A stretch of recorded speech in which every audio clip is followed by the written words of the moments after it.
হ্যাঁ, আমরাও আপনাদের মতো মিডিয়ার মাধ্যমে জানতে পেরেছি। এরপরে পারিবারিকভাবে আমরা খোঁজখবর নেওয়ার চেষ্টা করেছি। আমরা যতটুকু জানতে পেরেছি যে উনি ব্যক্তিগত কাজে ঢাকায় গিয়েছিলেন এবং ঢাকা থেকে ফেরার পথে সৈয়দপুরে ওনাকে একেবারে সম্পূর্ণ অবৈধভাবে তাকে মানে সেখানে হয়রানিমূলক আচরণ করা হয়েছে তার প্রতি। দেখুন, একজন ব্যক্তি তার ব্যক্তিগত টাকা তিনি নিয়ে আসবেন, এটারে বিমানে আসবেন, ট্রেনে আসবেন, নাকি উনি বাসে আসবেন, না কিভাবে আসবেন, এটা তার ব্যক্তিগত বিষয়। ভবিষ্যৎ হোক নিরাপদ, বিনিয়োগ হোক বিশ্বস্ত, আর আমার পছন্দ সল্ট বে। ওয়েলকাম টু সল্ট বে। উনি তো কোথাও টাকা বিতরণ করতে গিয়ে কোনো কিছু হয়নি, ওনার ব্যক্তিগত টাকা, উনি ব্যবসায়িক টাকা উনি ঢাকা থেকে ওনার নিয়ে ঠাকুরে আসতেছেন। এইটাতে তাকে আটক করে জিজ্ঞাসাবাদ করা, তাকে হয়রানি করা, এটা আমি মনে করি একটা দুরভিসন্ধিমূলক আচরণ। যদি অবৈধ হতো, উনি তো বিতরণ করতে গিয়ে কোথাও ধরা পড়েনি, ওনার ব্যক্তিগত টাকা আনতে গিয়ে। আর সবচেয়ে বড় কথা হলো ঢাকা এয়ারপোর্ট যেখানে চেকিং হয়েছে, সেখানে নানাভাবে চেক করে। ঢাকা এয়ারপোর্ট তো অনেক রেস্ট্রিক্টেড এরিয়া, তাই না?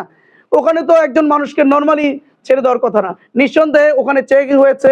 আমি যতটুকু জানতে পেরেছি এখানে যে ওখানকার দায়িত্বরত যারা আইন শৃঙ্খলা বাহিনী, তারা এটাকে লিগালিটি দিয়ে ওনাকে ওখান থেকে মানে ছেড়ে দিয়েছে। ওখান থেকে উনি ঠিকই যথারীতি সৈয়দপুর আসছেন। সৈয়দপুরে এসে তাকে হয়রানি করাটা একেবারেই দুরভিসন্ধিমূলক, এবং এটা আমি মনে করি এটার মধ্যে কোনো ষড়যন্ত্রের গন্ধ আছে। প্রয়োজন থাকতে পারে না। আমাদের 3টা আসন, এখানে 3টা আসন পরিচালনার জন্য 3 জন পরিচালক উনি বানিয়ে দিয়েছেন। এই পরিচালকগণই মূলত আমাদের নির্বাচন 3টা আসন পরিচালনা করছেন। উনি ওভারঅল তদারকি করেন। ওনার একটা ব্যক্তিগত কাজে উনি ঢাকা যেতেই পারেন, ওনার ব্যবসায়িক কাজে উনি ঢাকা যাবেন, উনি টাকা আনবেন, নিবেন, এটা তো একবার খুবই স্বাভাবিক প্রক্রিয়া। আমার কথা হলো এই স্বাভাবিক প্রক্রিয়াটাকে অস্বাভাবিক প্রক্রিয়া নিয়ে যাওয়ার পিছনে একটা ষড়যন্ত্র এবং দুরভিসন্ধি আমরা গন্ধ পাচ্ছি নির্বাচনে একদিন আগে। অথচ দেখেন 22 কোটি টাকা বিএনপির একজন এই ঠাকুরগাঁওর বড় নেতার বিরুদ্ধে অভিযোগ আসলো, 22 কোটি টাকা তিনি মওকুফ করে নিয়েছেন। এটা নিয়ে কোনো মাথা ব্যথা নেই।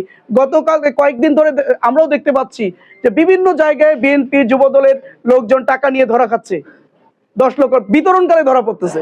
তো সেটা নিয়ে কোনো মাথা ব্যথা নাই।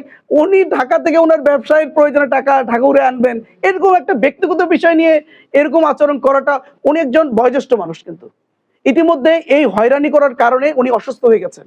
ওনাকে কিন্তু রংপুর মানে হসপিটালে ভর্তি করা হয়েছে। আমরা তার জন্য দোয়া করি, আল্লাহ তাকে সুস্থ রাখুন। আমি মনে করি এই সময়টাতে নির্বাচনে একদিন আগে এই হয়রানিটা করাটার অর্থই হলো বড় ধরনের কোনো ষড়যন্ত্রের গন্ধ আমরা দেখতে পাচ্ছি কোনো সংস্থার পক্ষ থেকে।